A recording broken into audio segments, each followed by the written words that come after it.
The U.S.-Saudi relationship is often stereotyped as an exchange, a relationship of exchange between high-quality Saudi crude oil and American weapons. I think this is a stereotype that does not do justice to the importance of the U.S. and Saudi relationship. U.S.-Saudi ties grew more important after the 1979 revolution in Iran as a means to counter both Soviet and Iranian influence throughout the greater or wider Middle East, as the neoconservatives labeled it at that time. Up until 1979, the United States could depend on a strategic triangle of Israel, Saudi Arabia, and Iran to more or less stabilize the region. That doesn't mean the region was stabilized because the Soviets were interfering in Egypt and elsewhere. But nevertheless, there was a more or less a balance of relationships between Israel, Iran, and Saudi. This stability, this strategic triangle was destroyed with the Iranian Revolution, and the United States became increasingly dependent on its relationship with Saudi as well as Israel. That's another subject. But yet, the Saudis and the Americans did not see eye to eye as how to contain either Iran or the Soviet Union. Riyadh, the capital of Saudi Arabia, generally went beyond U.S. intent by supporting differing pan-Islamic groups against not only the Soviet Union and Russia, but throughout the wider Middle East. And this was in rivalry with alternative interpretations or partisans of Islamic movements. Now, I'm not going to get into the debate about Wahhabism, etc., but certainly the Saudis did recognize the Taliban regime in Afghanistan, and this was not seen favorably by the United States.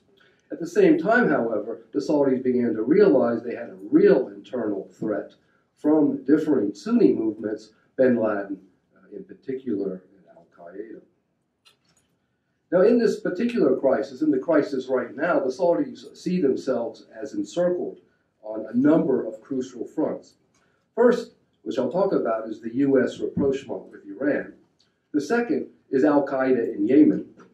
The third is the Islamic State, or Daesh, as it's derogatively referred to, and the Daesh has just declared opposition to the Saudi just last year. At the same time, Riyadh, Saudis militantly oppose Iranian support for Bashar al-Assad regime in Syria, and this, of course, makes the situation even more difficult to find a compromise if Assad does not eventually step down or take political asylum in Moscow, as I proposed a number of years ago. Saudi opposition groups who refuse to work with the Assad regime in the present negotiations could turn towards al-Nusra or Daesh if they feel that they're not going to work with Assad. We'll talk about that if you want to in the questions. But from the Saudi perspective, the kingdom sees American ideology in support of democracy and human rights as a means to destabilize the al-Assad regime. We saw a bit of that, I think, in the conversation just a few minutes ago in the critique of Patricia Mallone's conference. The problem is political and social reforms are problematic from the Saudi perspective because the regime sees itself in a real struggle against al-Qaeda and against Daesh. And in addition, sees itself surrounded by a pro-Shiite irredentist movement, which is situated primarily in the eastern oil-rich province, Al-Hassa, which is seen as backed by Iran. I think this is the dagger in the heart of Saudi Arabia is this eastern province of predominantly Shiite populations. And for these reasons, there's a mutual suspicion among the U.S. and Saudis. On the one hand, the United States is suspicious of Saudi support for differing Islamic movements. On the other hand, the Saudis are suspicious of the Americans for supporting democracy and human rights.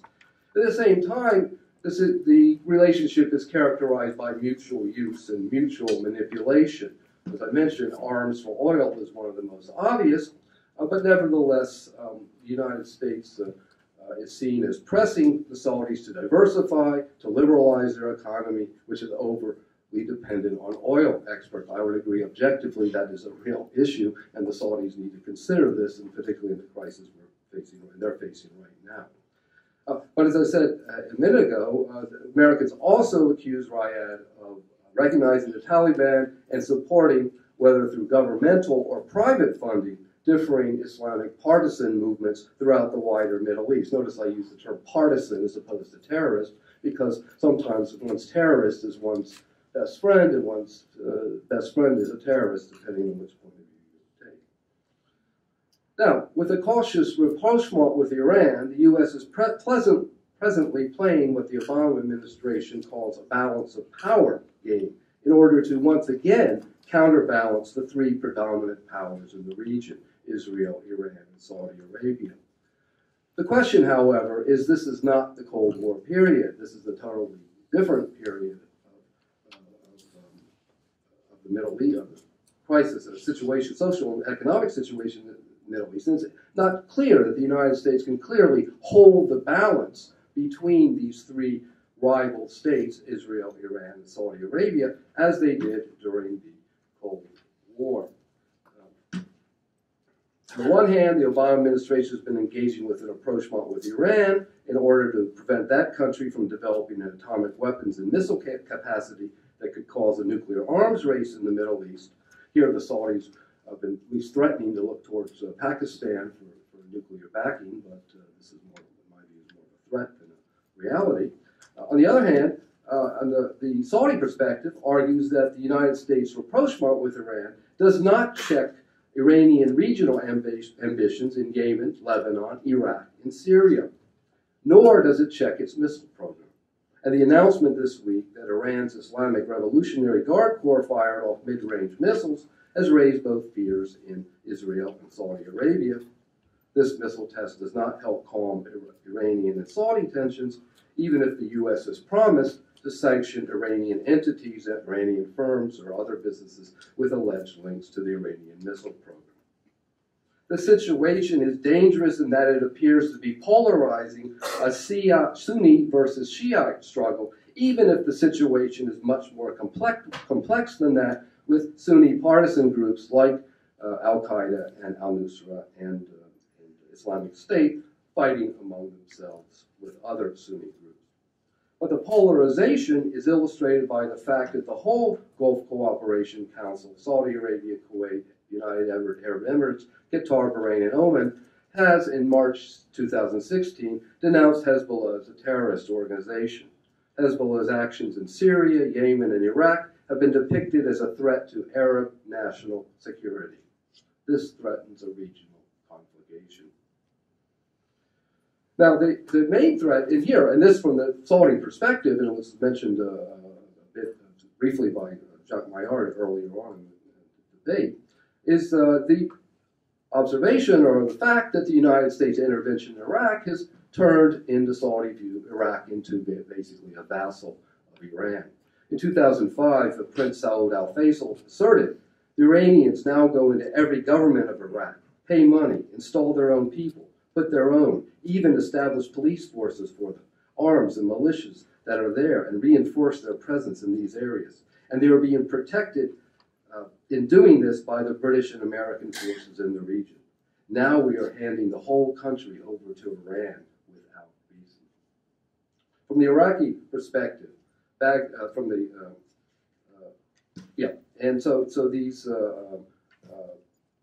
the Saudi perspective, Iraq has been handed over to the Iranians, but from the Iraqi perspective, they see not only Saudis, but the Gulf countries supporting the Sunni awakening groups, the Sons of Iraq, and other groups of Muslim Brotherhood, Al-Nusra Front, and Daesh, as we mentioned. But Daesh itself is probably a creation of the former Ba'athist generals mixed with some sort of Islamic ideology.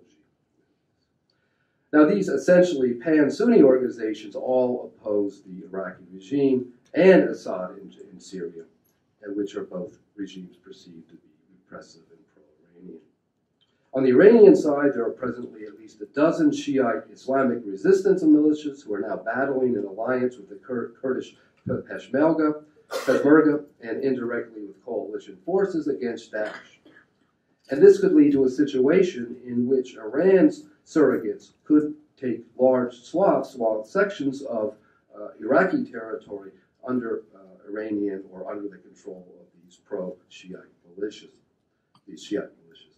All this concerns Riyadh as the U.S. appears to be secretly backing or at least encouraging Iranian and Kurdish militias against Daesh and al-Nusra, which is helping to cause a backlash in both Saudi Arabia and Turkey, resulting in the new Saudi-Turkish alliance, which has just come about just recently in the formation of a strategic cooperation council, in which Turkey and Saudi Arabia have agreed to coordinate relations, economic, political, defense, security, etc. So that was talked about by Mr. Trudy earlier on. Now, here's the problem, though. This alliance between Turkey and Saudi is seen as a direct affront to Syria, Assad, Iran, and Russia. And the Saudis, despite its costly intervention in Yemen, have at least threatened or prepared to deploy ground forces in addition to deploying combat aircraft to Turkey's Incirlik air base to attack ISIS targets. So Moscow has warned that if foreign troops were sent into the Syrian conflict, it would ignite a world war. It's also warned that the Saudis were really intent to provide, their really purpose is not to fight ISIS, but to provide cover for anti-Assad militias or even Turkish forces to counter the gains of Assad's governmental forces along the border of Turkey. And this is again why I say we are in a real crisis like that before World War I, more so than a crisis in the Cold War. Now, on the other hand, the United States at least has moved cautiously, diplomatically, but releasing frozen assets that Iran, that is held, that belong to the Iranians. At the same time, it is seeking closer military ties with Saudi Arabia and the other Gulf states in the struggle against Daesh or ISIS. And the United States formed a new U.S. Gulf Cooperation Council strategic partnership following the May 2015 Camp David Summit. So we have this counterbalancing, as I say, that in my view isn't really balancing anything because the situation on the ground is so unstable, there's really nothing to counterbalance as such. But this, and then the Saudis, of course, have engaged in a large-scale military training exercises, Northern Thunder. This is to serve a signal to deter Iran, and also to provide substance for this proposed Islamic military alliance against Iran and other terrorist groups. Now, in this counterbalancing, though, the problem is the Saudis are not seen as reliable partners. First, the issue is much more complex than the announcements made at the May-June 2015 summit. Many of the tensions between the U.S. and Saudi are hidden or discussed in private sessions rather than in public. I'm not an official, so I can say what I want. But there are real concerns for Saudi political stability and discord among the Saudi royal family.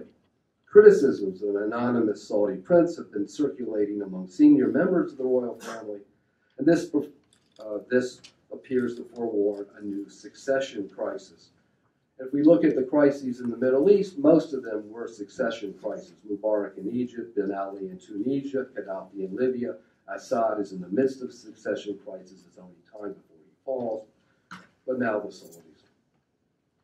Second, the U.S. and Saudi are in the midst of a new oil competition. On the surface, one would think that the reduction of oil prices would be beneficial to the United States economy and to the world economy. On the other hand, it is seen as eliminating U.S. competition in shale oil production, while also seeking to undermine less cost-effective Russian and Iranian oil producers. So the Saudi effort to keep prices low, and I think they overstepped their initial estimations, but nevertheless it seemed aimed at both the Americans and the Russians and the Iranians. But at the same time, the Saudis want to maintain their own market shares. So this crisis, though, creates a new problem within the domestic economy of Saudi Arabia. because it leads to the fears of social insecurity, social insurgency, if not wider acts of terrorism. Unlike states like Tunisia and Egypt, who could not weather the Arab Spring, Saudi Arabia and other GCC countries were able to get through the so-called Arab Spring in 2011 by means of increasing welfare and subsidies. Now, however, most of these subsidies are being cut quite radically.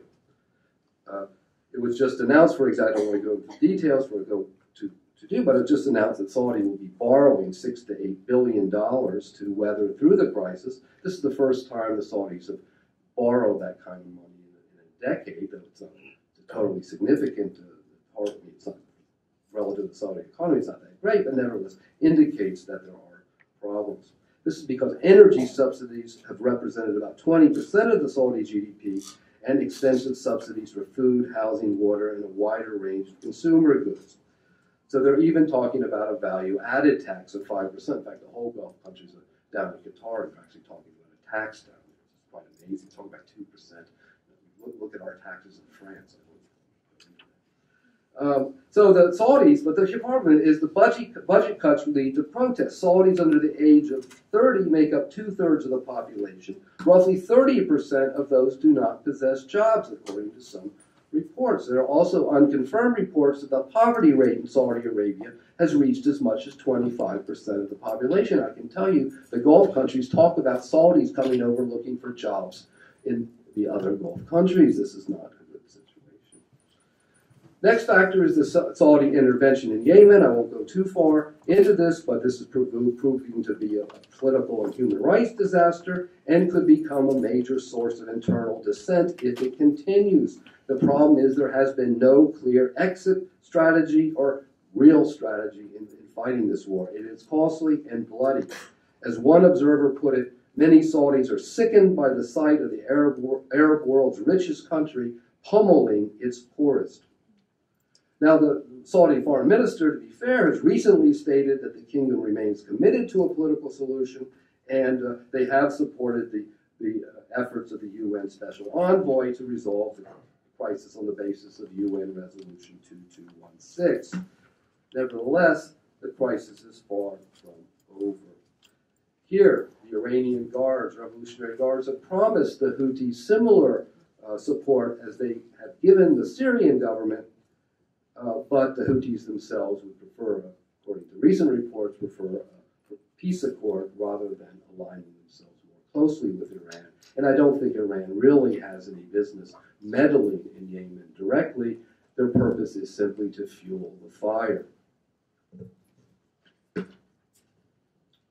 Now, in addition to these crises, is the internal human rights crisis. And as I said in my article that I wrote for the Académie de Géopolitique de Paris several years ago, I said, quote, "It will prove difficult for the Saudi leadership to distinguish between those domestic demands for social and political reform that are truly legitimate versus those demands that are seen as tacitly or overtly manipulated by Iran and which might somehow serve Iranian political interest in the short or long term, in a situation in which Iran is also accused of significant human rights violations. The problem is that international tensions always make legitimate forms even more difficult to achieve, and that in addition to state repression itself, war is often the greatest violator of human rights." Now, Patricia Lalonde mentioned the recent execution of the 47 people, but I will simply mention that one of the reasons that Sheikh Namir al-Namir was executed on, of course, he was arrested on charges of terrorism in 2004, but his real crime was probably propagandizing or supporting a secessionist movement of the eastern province, the oil-rich province of Saudi Arabia. Now, this killing of the Shiite cleric Namir al-Namir sparked protests in Iran, Iraq, Lebanon, Bahrain, Pakistan, Yemen, and the eastern province itself. So we're beginning to expand the crisis in that regard. Finally, and I can attest, I want to say two more things and I'll quit. is that the real fear is that Saudi Arabia could begin to disaggregate. Now, I was at a Chatham House meeting at the École Militaire a few weeks ago, in which the question was put to an American official who had worked for the Obama administration: what would happen if one of the provinces of Saudi Arabia broke apart, and would the United States intervene against that breakup of Saudi Arabia? And that's the question I think we have on the table if the regime continues and is unable to make reform and unable to address all these significant problems that are both internal and external. And let me mention one more fact that's probably not well known in France, is the controversy over the September 11th attacks. After those attacks in December 2002, the U.S. Congress reported in a joint inquiry into the terrorist attacks of September 11th. They reported on the causes and why these attacks occurred. The problem is that these attacks, the report itself of 2002, was missing 28 pages. Those 28 pages had to do with the involvement of Saudi Arabia in the attacks. Former Senators Bob Kerrey and Bob Graham filed a multi-billion-dollar lawsuit in February 2012 against Saudi Arabia, arguing, in Kerry's words, evidence relating to the plausible involvement of possible Saudi government agents in the September 11th attacks has never been fully pursued. There are now, since January 2015, there are at least 40 or more congressmen and a number of senators who have all signed demanding that President Obama release those 28 pages. Donald Trump has demanded that these 28 pages be released, or claims he'll release them if he becomes president. Hillary Clinton initially, in 2013, signed a petition to release them, but has not spoken up on the subject since then. In conclusion, though, I would not dwell on the past. I would look at the present.